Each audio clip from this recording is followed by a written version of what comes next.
Good evening, ladies and gentlemen, fellow Ghanaians, my brothers and sisters.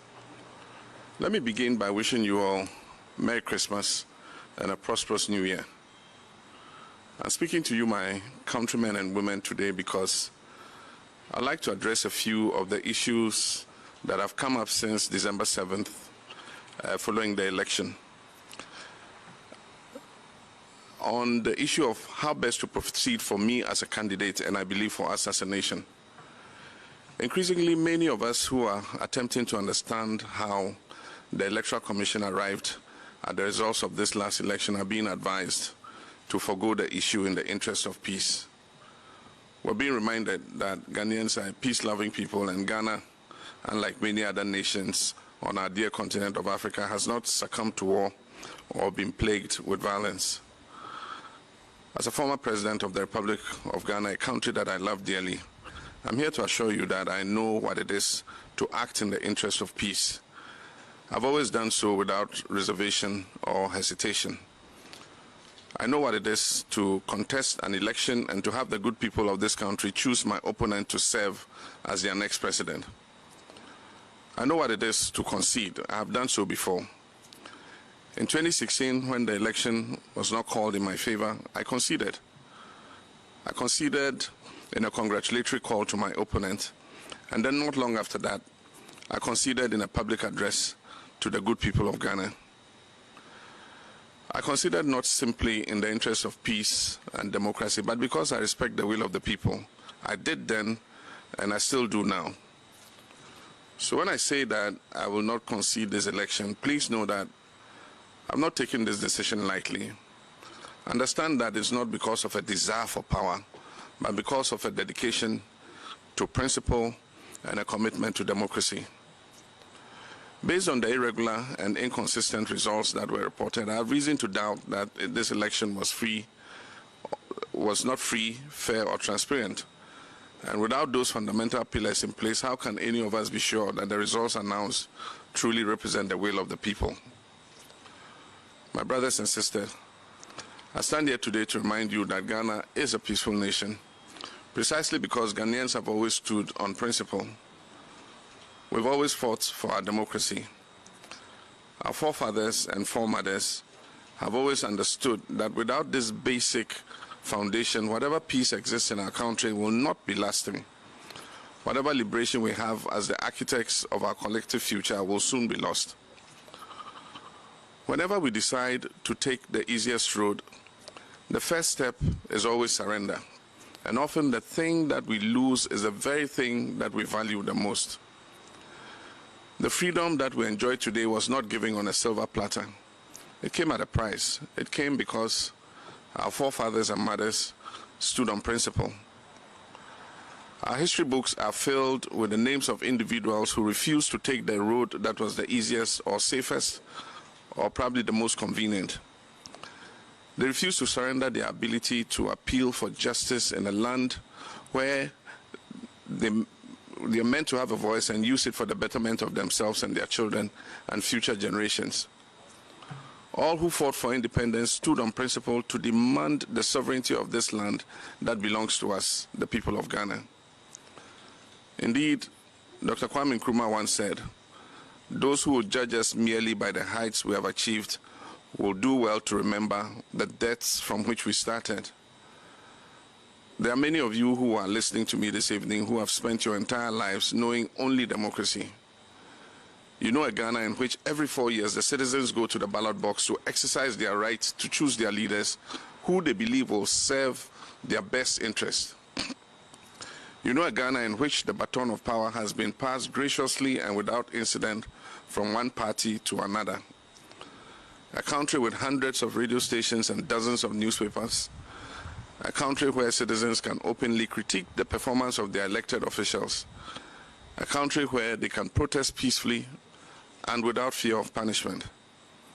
It is a Ghana that your mothers and fathers, your grandmothers and grandfathers wanted you to know. It is a Ghana that they dreamed of, and some even died trying to make that dream a reality. But also listening tonight are the many of you who remember a different Ghana. In that Ghana, most, if not all, of those political transitions and social liberties I just spoke of earlier did not exist. The airwaves were not filled with radio stations. There were not numerous newspapers. People held their peace because to complain about the people in power was to risk all manner of reprisals. In that Ghana, presidential terms were interrupted by coup d'etats and former heads of state were executed. There was Kalabule and Operation Feed Yourself, not to mention years of hunger, bushfires, drought, and one economic recovery program after another. Even the Ghana of the Komipreko demonstrations bear little resemblance to the Ghana of today. We've traveled quite far as a nation in such a short period of time. The road has not been easy, nor has it been absent of obstacles. And that is why our beloved nation Ghana is often referred to as the trailblazer on the African continent. With each achievement, we have grown stronger as a people and as a nation. Through these trials and tribulations, our democracy has also been strengthened. My brothers and sisters, in a democracy as strong as ours, peace and justice can, and in fact, they usually do coexist. And that is because in a democracy such as the one we have built in Ghana, it is the people who hold the power. Indeed, in 2012, when the election was called in my favor, my opponent challenged the results, as was his right, and he took the matter to court. 8 long months of an election petition, far from destroying our democracy, rather reinforced our commitment to it and affirmed the strength of our institutions, particularly the judiciary. It is only in governments where the people are powerless and at the mercy of those who hold office that peace, or at least what passes as peace, can exist without justice. Some people have asked me what I hope to gain by challenging the results of this election. Let me tell you, I want perhaps the very same thing that my opponent wanted when in 2012 he challenged the results of that election. I want the removal of doubt. I want for all of us to know that our elections should be free, fair, and safe, and that we do not have to settle for a process that leaves us confused and with more questions than answers. I want a Ghana where institutions of state can be held to account, where we can stand on principle and demand transparency without the risk of losing our lives. When people lose their lives, as 7 people have done in the course of our elections, we're moving backwards, not forward. We're unraveling the very fabric of our democracy. We're risking the loss of 3 decades worth of progress.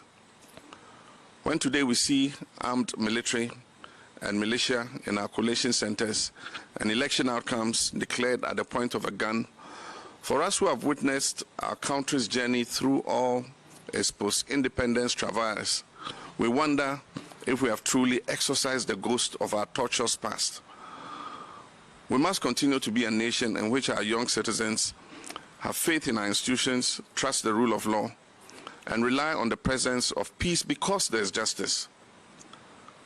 Ghana must be a country where we citizens know and believe without any doubt whatsoever that the way forward is determined by the will of the Ghanaian people, and that we can hold our institutions of state accountable and guarantee that they work in the favor of the national interest and not in the interest of the administration or the person in power.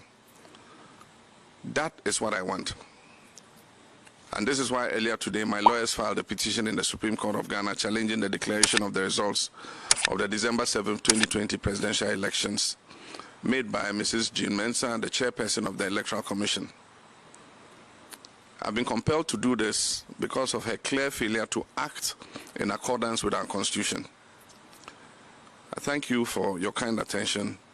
May your new year be one of good health and prosperity. May God bless each of you, and may God continue to bless our homeland Ghana. But it's too late now. I remember you and me, and how careless we could be. All day and all night, we'd stay up, it felt so